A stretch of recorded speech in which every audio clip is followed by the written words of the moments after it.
வணக்கம். நான் இன்னைக்கு பூரண கொழக்கட்டை பண்ண போகிறேன். தேங்காயும் வெல்லமும் போட்டு பண்ண போகிறேன். அது எப்படி பண்ண போகிறதுன்னு காமிக்கிறேன். அதோட அளவு என்னென்ன, ஒரு கப்பு அரிசி எடுத்திருக்கேன். அதை வந்து ஒரு மணி நேரம் ஊற வைக்கணும். ஊறினாக்கணும், ரொம்ப நேரம் ஊறினா அவசியம் இல்லை, இது சீக்கிரம் ஊறிடும். அதுக்கப்புறம் ஒரு கப் தேங்காய் வச்சுருக்கேன். ஒரு கப்பு தேங்காய்க்கு அரை கப்பு வெல்லம். எந்த கப்பால் எடுக்கிறோமோ அந்த கப்பால் அரை கப்பு வெல்லம்.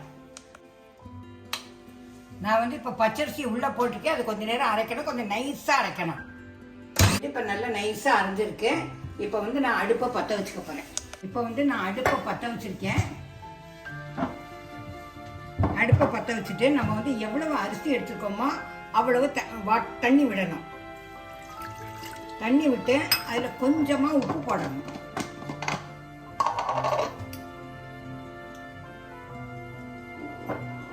கொஞ்சமாக எண்ணெயும் விடணும். இது வந்து கொதிக்கட்டும் நல்லா. இப்போ வந்து வெந்நீர் வந்து கொதிச்சுட்டு இருக்கு. இதில் வந்து இப்போ இந்த மாவை போட்டு கிண்டணும்.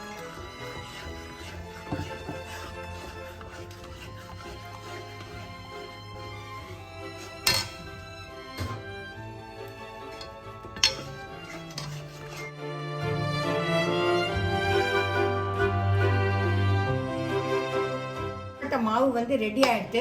இப்போ வந்து நான் வந்து ஒரு பாத்திரத்தில் ட்ரான்ஸ்ஃபர் பண்ண போறேன்.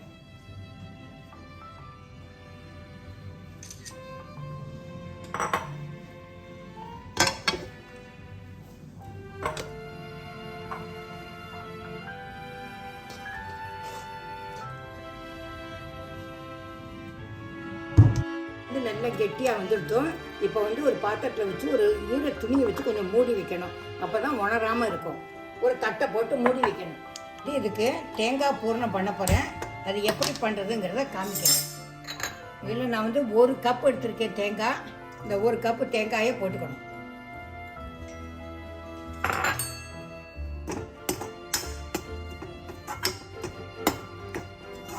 இந்த ஒரு கப்பு தேங்காய்க்கு அரை கப்பு வெல்லம் போட்டிருக்கேன். இந்த வெல்லத்தை அதோட சேர்த்து போட்டுக்கணும். தண்ணியெலாம் விட வேண்டாம், அதுவாகவே தண்ணி விட்டுக்கணும்.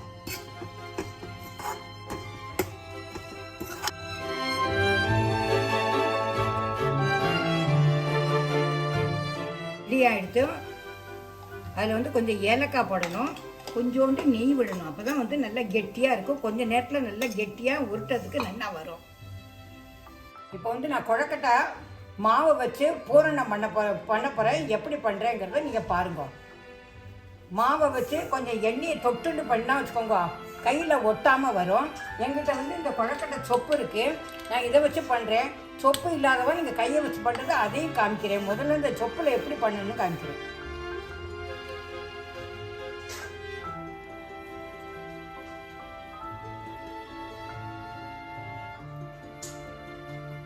போட்டு வெறும்னா ப்ரெஸ் பண்ண வேண்டியதுதான். எக்ஸ்ட்ரா மாவு இருந்தால் வெளியில் வந்துடும்.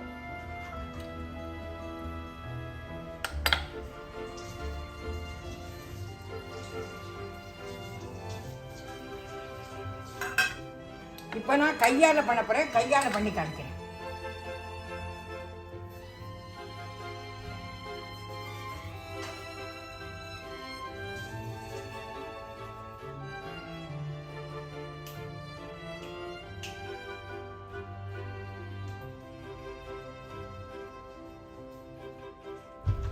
நல்லா லேசாக வரணும். அப்படின்னா கொழக்கட்டை வந்து நல்லா விரியாமல் அப்படியே நல்லா இருக்கும்.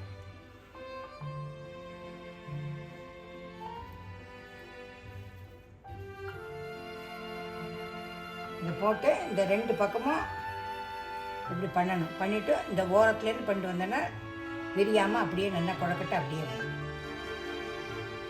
புரியுதா? இப்போ வந்து இந்த மாதிரி கொழக்கட்டை ஒன்று பண்ணி காமிக்கிறேன். இது மாதிரி எப்படி பண்ணலாங்கிறத பாருங்கள்.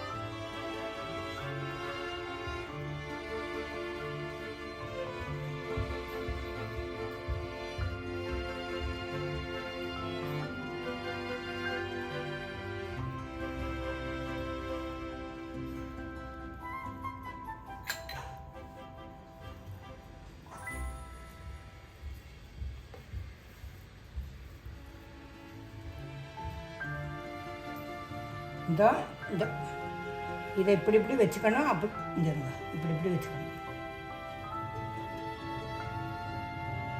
போட்டுட்டு லாஸ்ட்டில் எல்லாத்தையும் சேர்த்து ஒரு கூம்பு மாதிரி பண்ணணும். நான் அடுப்பை பற்ற வைக்க போகிறேன். அடுப்பை பற்ற வச்சு இட்லி ஸ்டாண்டை வச்சு இதில் தான் நான் கொழுக்கட்டையை வேக வைக்க போகிறேன்.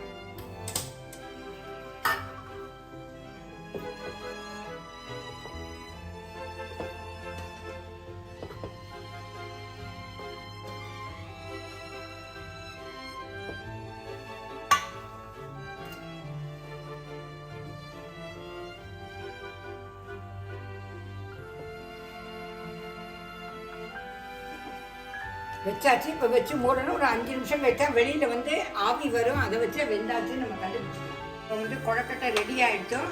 இந்த ஆவி வருது மேலேருந்து நான் எடுக்கிறேன் பாருங்க. எடுத்து இப்போ வந்து பிளேட்டில் வந்து மாற்ற போகிறேன். இப்போ வந்து தேங்காய் பூர்ண கொழுக்கட்டை ரெடி ஆகிட்டோம்.